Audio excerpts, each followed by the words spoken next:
어느 조용한 시골 마을에 철수라는 남자가 살고 있었다. 철수는 평범한 직장인이었고 마을 외곽에 있는 작은 집에서 살며 혼자 시간을 보내는 것을 좋아했다. 그는 컴퓨터에 깊은 관심을 가지고 있어서 퇴근 후에는 주로 인터넷을 탐험하거나 새로운 프로그램을 배우는데 시간을 할애했다. 어느 날 철수는 인터넷을 검색하던 중 절대 클릭하지 마세요라는 수상한 제목의 게시글을 발견했다.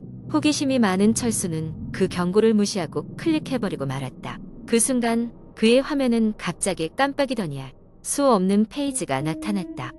페이지에는 당신은 이미 선택되었습니다라는 문구가 불길한 글씨체로 적혀 있었다. 철수는 귀신이라도 본 듯 소름이 돋았지만 이내 장난이라고 생각하며 웃어넘겼다. 그러나 그날 이후로 이상한 일들이 벌어지기 시작했다. 그는 집안 곳곳에서 알 수 없는 소리를 듣기 시작했고 가끔씩 밤에 깨어날 때면 방문이 열려 있거나 컴퓨터가 켜져 있는 것을 발견했다. 시간이 흐를수록 철수는 점점 불안해지기 시작했다. 그는 지인들에게 자신의 경험을 이야기했지만 모두 단지 피곤해서 생긴 환상일 것이라고만 했다. 그러나 철수는 확신할 수 있었다. 그의 주위를 맴도는 정체불명의 존재가 있다는 것을. 그는 심리적 안정을 위해 집에 CCTV를 설치하기로 결심했다. 설치 후 첫 일주일 동안 카메라에는 별다른 이상이 포착되지 않았다. 그러나 어느 날 밤 철수는 소름 끼치는 장면을 녹화된 영상에서 발견했다. 화면 속에서 침대에 누워 잠을 자고 있는 그의 주위를 맴도는 어두운 형체가 보였다. 그것은 창백한 얼굴에 긴 머리를 늘어뜨린 채 천천히 철수의 얼굴 가까이 다가갔다. 그 순간 그것의 입가에 미소가 서렸다. 철수는 공포에 질려 더 이상 이 영상을 볼 수 없었다. 그날 이후로 그는 그 집에서 살 수 없게 되었고 결국 다른 곳으로 이사 가기로 결심했다. 새로운 집으로 이사하고 한동안은 조용하고 평화로운 날들이 이어졌다. 하지만 간혹 늦은 밤 그 형체가 꿈속에 찾아오는 날이면 철수는 소스라치게 놀라 깨어나곤 했다. 그 일이 있은 지 몇 년이 흘렀다. 철수는 그날의 기억을 잊으려 노력했지만 절대 잊을 수는 없었다.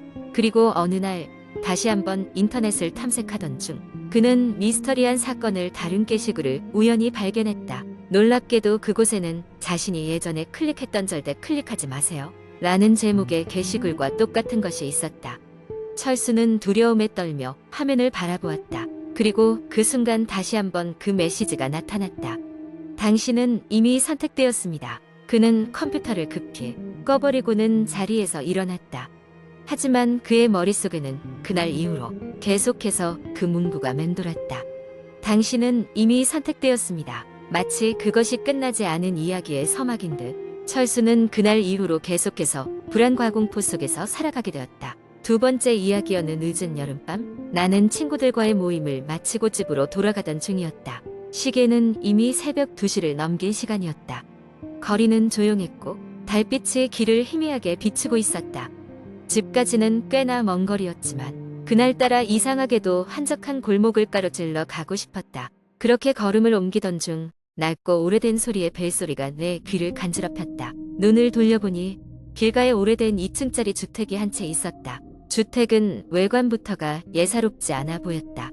마치 몇십 년간 방치된 듯한 모습으로 낡은 창문 사이로 어렴풋한 불빛이 새어나오고 있었다. 순간 소름이 돋았다. 그런데 이상하게도 그 집 앞에 발걸음이 멈추고 말았다. 무언가에 홀린 듯한 기분이 들었다. 이내 그 집의 초인종을 눌렀다. 벨소리가 울리자 오랜 시간이 흐른 후에야 문이 끽 소리를 내며 열렸다. 문 너머에는 한 남자가 서 있었다. 그는 바싹 마른 체형에 눈이 퀭한 모습이었다. 그러나 무엇보다도 등 뒤로 번진 은묘한 매력과 호기심이 나를 압도했다. 무엇을 도와드릴까요? 그 남자의 목소리는 낮고 나지막했지만 어딘가 섬뜩한 매력이 있었다. 내 몸은 마치 자신도 모르게 그곳으로 이끌렸다. 안녕하세요. 지나가다 이 집이 궁금해서요. 나는 상투적인 말을 내뱉었다. 그는 미소를 지으며 들어오세요. 마침 이야기할 사람이 필요했습니다.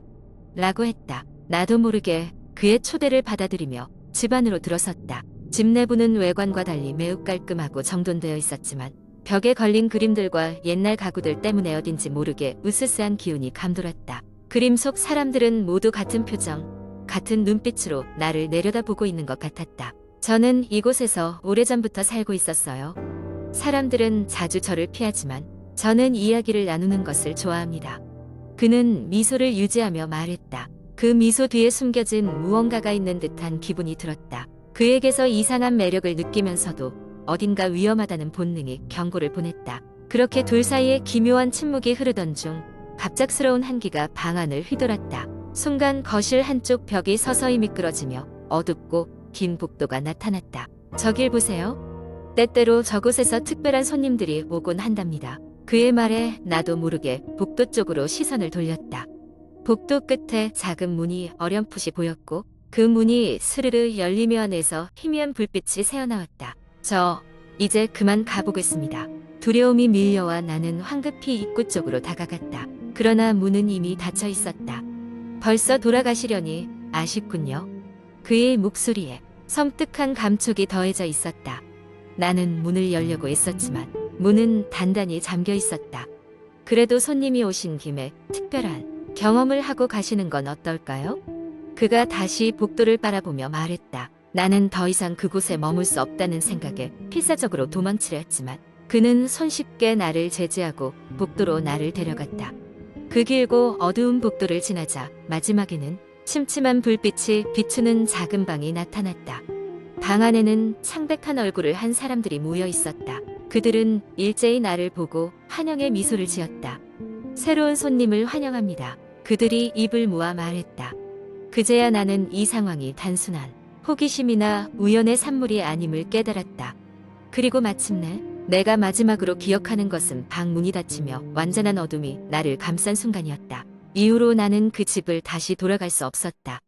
그날 이후로도 거리의 사람들은 여전히 그 집을 지나치고 있지만 아무도 그 집의 정체나 이야기 들어간 사람들에 대해 아는 이는 없었다.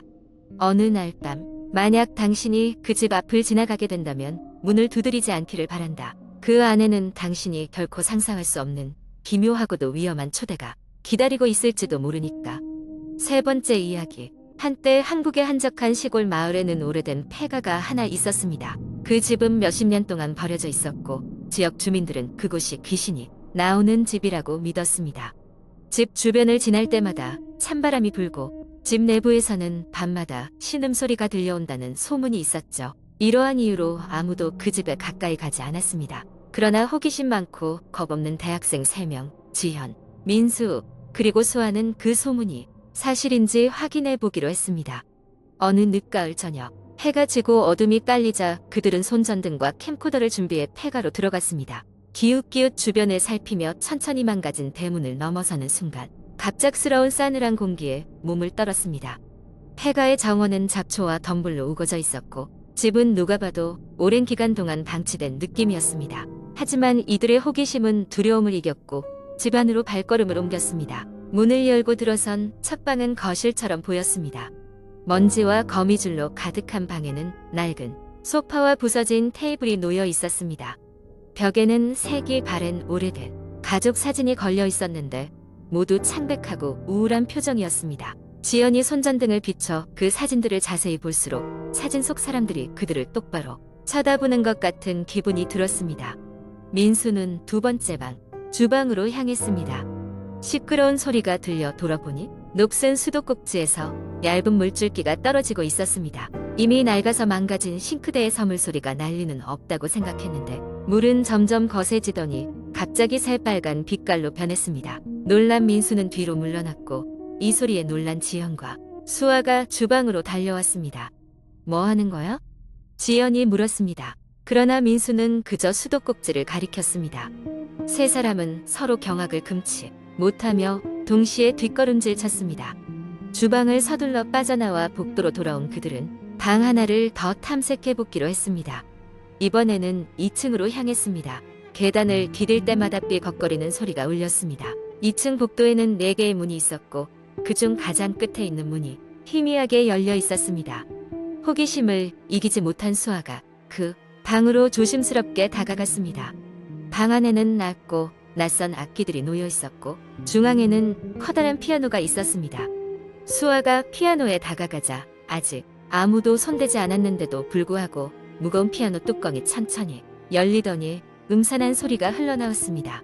섬뜩함에 놀라 두려움에 빠진 그들은 그 방에서도 뒤로 물러나 다른 방으로 향했습니다. 이번에는 가장 작은 방이었습니다. 그 방에는 낡은 침대와 부서진 장롱이 하나 있었습니다. 지연이 발걸음을 들이자 갑자기 방문이 쾅 닫히면서 방 안에 갇히고 말았습니다. 손전등의 불빛이 깜빡이기 시작했고 지연은 당황하여 문을 두드렸습니다. 문 좀 열어줘. 지연의 외침을 듣고 민수와 수아가 다시 문을 열려고 했지만 이상하게도 문은 꼼짝도 하지 않았습니다. 방 안에서는 희미한 속삭임이 들려왔습니다. 그 목소리는 알 수 없는 언어로 중얼거렸지만 분명 위협적인 톤이었습니다. 공포에 질린 지연은 눈을 감고 그 소리가 사라지기만을 기다렸습니다. 그러다 문이 갑자기 스스로 열렸고 민수와 수아가 얼른 지연을 끌어냈습니다. 지연은 눈물을 흘리며 말했습니다. 여긴 뭔가 있어. 빨리 나가자. 세 사람은 더 이상 그곳에 머물고 싶지 않아 서둘러 계단을 내려와 집 밖으로 달려나왔습니다. 밖에 찬 공기가 그들의 얼굴을 스치고 지친 숨을 고르며 서로를 바라보았습니다. 안도의 한숨을 쉬며 폐가를 뒤로 한 채 돌아서는 순간 그 집의 창문에서 어렴풋이 손을 흔드는 그림자가 보였습니다. 그날 이후 그들은 다시는 폐가 근처에 가지 않았습니다. 아무도 실체를 확인할 수 없었던 이상한 경험들이었지만 그들 셋은 그날 밤의 일을 절대 잊지 못할 것이었습니다. 사람들은 여전히 그곳을 귀신 들린 집이라 불렀고 시간이 지나도 여전히 그 집을 멀리하고 있었습니다. 그 집은 여전히 그곳에 있었고 또 다른 호기심 많은 이들을 기다리고 있었으니까요.